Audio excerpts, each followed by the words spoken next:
हमारे देश में शांति है, इसलिए हम हर वक्त ये महसूस करते हैं कि हम सुरक्षित हैं। लेकिन इस समय जो मौजूदा हालात है, दुनिया के अलग अलग कोनों में इस तरह की हलचलें हैं जो ये इशारा देती हैं, ये संकेत देती हैं कि कहीं हम विश्व युद्ध की ओर अपने कदम तो नहीं बढ़ा रहे हैं। नमस्कार, आपके साथ मैं हूं अपर्णा मौजम और मेरे साथ मेरे सहयोगी पुनीत मिश्रा, जो बताएंगे कि ये आहटें क्या कह रही हैं और आज हम क्यों यहाँ पर खड़े हैं आपसे बातचीत करने के लिए। पुनीत, बिल्कुल, देखिए बात यह है कि दुनिया में युद्ध लगातार चल रहा है। एक तरफ हमास और इजराइल के बीच में युद्ध चल रहा है। कल खबर आई कि हिजबुल्लाह ने रॉकेट दाग दिए, फिर इजराइल ने अपने फाइटर जेट्स उतार दिए। तो ये खबरें लगातार सामने आ रही हैं। और दूसरी तरफ यूक्रेन और रशिया के बीच जंग चल रही है और इसलिए ये डर बना रहता है कि अगर ये जंग चल रही है तो ये जंग कहीं और ना बढ़ जाए। ये जंग की आहट ऐसा ना हो कि पूरी दुनिया के देशों को अपने साथ ले ले और थर्ड वर्ल्ड वॉर की जो बात चल रही है वो हो जाए। बिल्कुल आपने सही कहा, थर्ड वर्ल्ड वॉर। इसकी आहट भी हमें डराने का काम करती है, लेकिन विश्वास होता है हमें नेटो पर। यहां मैं नेटो का जिक्र क्यों लेकर आई हूं और क्यों इस जिक्र में तुर्की का रोल जो है वो बहुत महत्वपूर्ण हो जाता है, किस तरह से वो यहां पर एक नए समीकरण की ओर इशारा कर रही है। पुनीत, जरा आप समझाएं। देखिए, नए समीकरण दरअसल ये है कि नेटो जो है वो सोवियत संघ, आपको जब याद होगा कि जब टूटा था तो उसकी बढ़ती रफ्तार को रोकने के लिए 1949 में नेटो का संगठन बनाया गया। और उसमें उसकी कोशिश हमेशा से ये रही है, क्योंकि अमेरिका उसकी अगुवाई करता है, तो उसकी हमेशा से कोशिश ये है कि उसमें और सदस्य देशों को जोड़ा जाए और रशिया के खिलाफ और मजबूत किलेबंदी कर ली जाए। इसमें क्या है कि राजनीतिक के साथ साथ सैन्य संबंध भी इन देशों के आपस में होते हैं और इसमें कुल अभी 32 देश मौजूद हैं। अब इसमें एक देश है, अमेरिका भी है, और दूसरी तरफ टर्की भी है, जिसका आप जिक्र कर रही थी।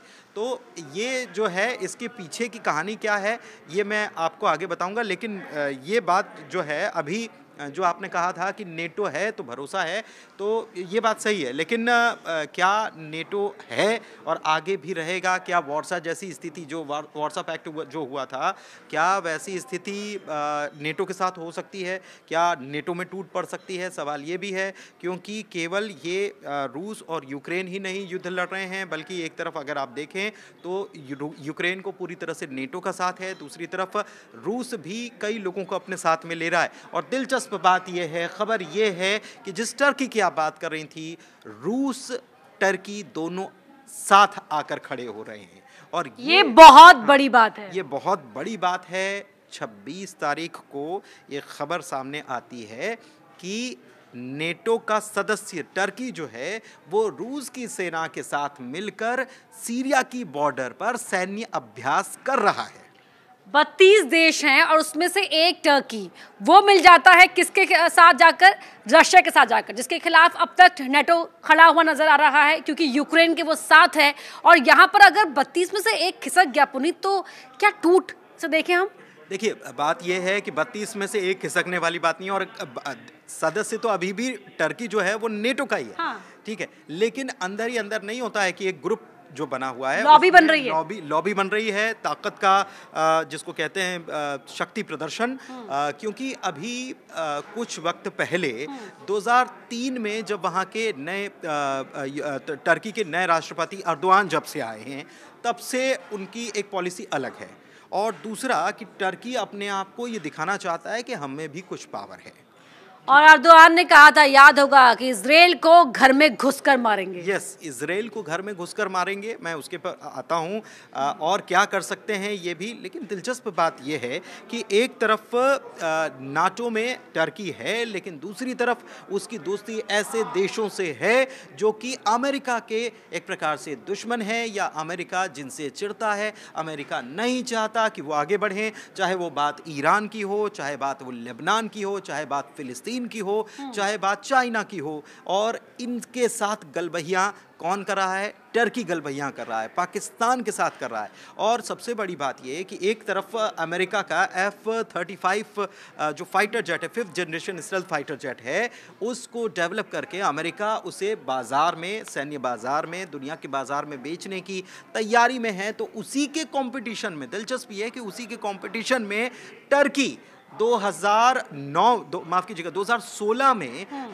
एक नया प्रोजेक्ट उतारता है और ये प्रोजेक्ट है 5th generation stealth fighter jet का, जिसका नाम रखा गया KAN, मतलब कान। और ये जो है ये टक्कर देगा, और अगर बाजार में देखा जाए तो अमेरिका और टर्की की टक्कर इस मामले में भी होगी। तो कहीं ना कहीं टर्की जो है अमेरिका को हर मोड़ पर या हर जहां पर भी मौका मिलता है वो कड़ी टक्कर देने की कोशिश आंखें दिखा रहा है। लेकिन पुनीत, मेरे मन में एक सवाल यहाँ पर ये उठता है कि अमेरिका सुपर पावर है, वो हमेशा से खुद को हर किसी के ऊपर एक एज लेने की कोशिश करता हुआ दिखाई देता है, वो प्रेजेंट भी करता है खुद को ऐसे में टर्की का उसे आंखें दिखाना, तेवर दिखाना, वाकई टर्की में इतनी मजबूती, इतनी ताकत है, या वो किसी और के इशारे पर काम कर रहा है? नहीं, देखिए, ताकत और मजबूती की बात नहीं है एक्चुअल में। देखिए, वो इससे पहले जब हम नाटो की जब बात कर रहे थे तो रशिया भी चाहता है, दरअसल यूक्रेन भी शामिल होना चाह रहा था नाटो में, लेकिन युद्ध शुरू हो गया तो नाटो की तरफ से कहा गया कि अभी युद्ध चलने दीजिए, युद्ध शांति होगी उसके बाद आप नाटो में शामिल हो सकते हैं। बात दरअसल ये है कि इतने सारे देश हैं नाटो में, लेकिन रूस अकेला मोर्चा लड़ाए हुए और उसको समर्थन भी कुछ देशों का बाहर से ही सही मिलता है। तो बात यह है कि नेटो हमेशा विस्तार करने की कोशिश कर रहा है, और इसमें अगर टर्की जैसा कोई व्यक्ति मौजूद है तो क्या वो तोड़ देगा, और तोड़ देगा तो सबसे बड़ी बात मैंने आपको क्यों बताया, ये कान वाली कहानी क्यों बताई। कान वाली कहानी इसलिए बताई कि टर्की इसके जरिए अपनी क्षमताओं का प्रदर्शन कर रहा है, और अमेरिका तो सक्षम है ही, ये हम जानते हैं, लेकिन टर्की अगर क्षमताओं का प्रदर्शन कर रहा है तो नाटो के ही कुछ सहयोगी, जो हो सकता है कि शायद सामने तो ना कहें, अमेरिका के साथ में रहने की बात भले ही करते हों और हाँ में हाँ मिलाते हों, मजबूरियां क्योंकि उनकी है, लेकिन हो सकता है कि आने वाले वक्त में अगर नाटो में टूट पड़ती है तो हो सकता है कि ये इसमें टूट का सबसे बड़ा कारण या उसको तोड़ करके अलग एक संगठन बनाना है या अलग भूमिका निभाने में टर्की की सबसे बड़ी भूमिका रहेगी। सबसे बड़ी बात यह है कि इस्लामिक सोच के आधार पर जो देश काम करते हैं, जैसे कि लेबनान की बात हो गई, फिलिस्तीन के सीरिया की बात हो गई, और ये सब जो है अर्मेनिया की बात हो गई, ये सारे देश जो हैं, ये सारे देश का समर्थन करता है टर्की। इजराइल में कहता है कि हम घुसकर मारेंगे।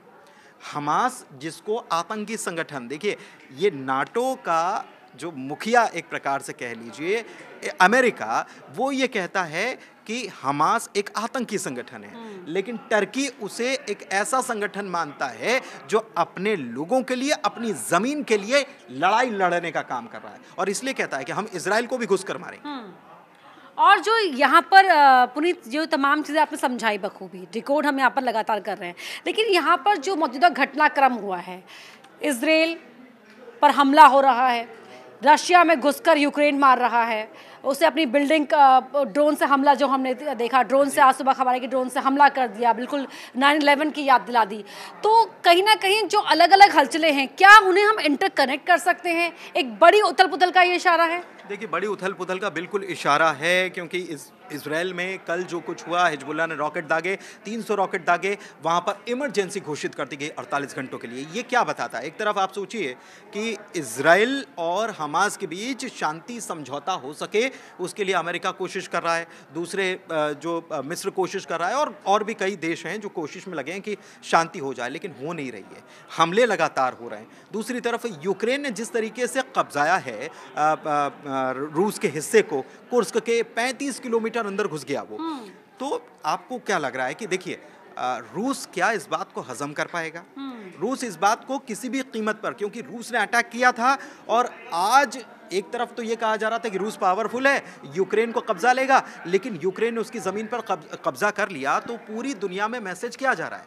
रूस के प्रति मैसेज क्या जा रहा है? दूसरी तरफ रूस में आज फिर से हमला हो गया। वो यूक्रेन जैसे छोटी सी कंट्री से भी निपट नहीं पा रहा है। बात केवल वहाँ यूक्रेन की बात नहीं है ना, बात यहाँ पर फिर वापस नाटो पावर टसल के जाती है। हाँ। नाटो की भी आ जाती है, क्योंकि नाटो, यूक्रेन तो कुछ नहीं कर रहा है, यूक्रेन को पैसा मिल रहा है, यूक्रेन लड़ाई लड़ रहा है, सारे नाटो देश जो हैं वो अपने हथियार पहुंचा रहे हैं, अमेरिका की तरफ से भी हथियार, बैक एंड सपोर्ट पूरा मिल रहा है, बैक एंड सपोर्ट पूरा मिल रहा है, और इसीलिए रूस को भी अपने आप को ये प्रूव करना पड़ेगा, पूरी दुनिया में दिखाना भी तो है, पूरी दुनिया में अपनी पावर भी दिखानी है, और आप कहाँ लड़ने चले थे, कहाँ कब्जा करने चले थे, और कहाँ स्थिति बिगड़ गई, आपकी जमीन पर कब्जा कर लिया तो आपकी तो नाक कट गई। हाँ। और नाक कट गई तो नाक का सवाल, साख का सवाल जो है, पावर टसल, वर्चस्व की लड़ाई, वर्चस्व की लड़ाई जो है वो है।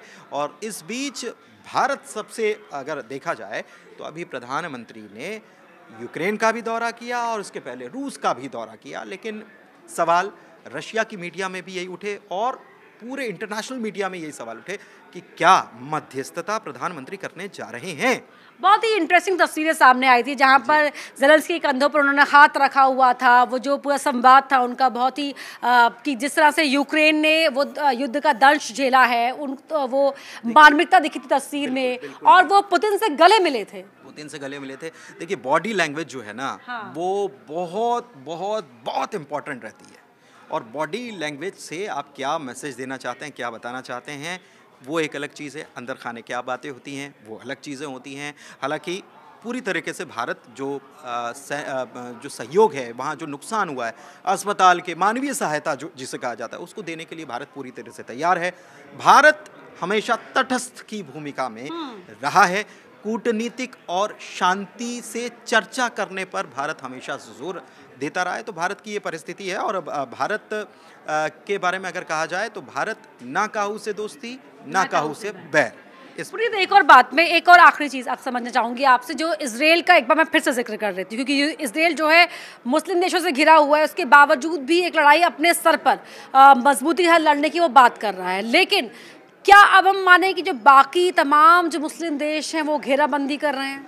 देखिए घेराबंदी कर रहे हैं और इसीलिए मैं ये कह रहा हूँ, फिर वापस घूम फिर के जो बात शुरू हुई टर्की से, वहीं पर आ जाती है कि टर्की का जो जिस तरीके से टर्की काम करता है, टर्की मुस्लिम राष्ट्रों की जो सोच है उस अनुसार टर्की काम करता है।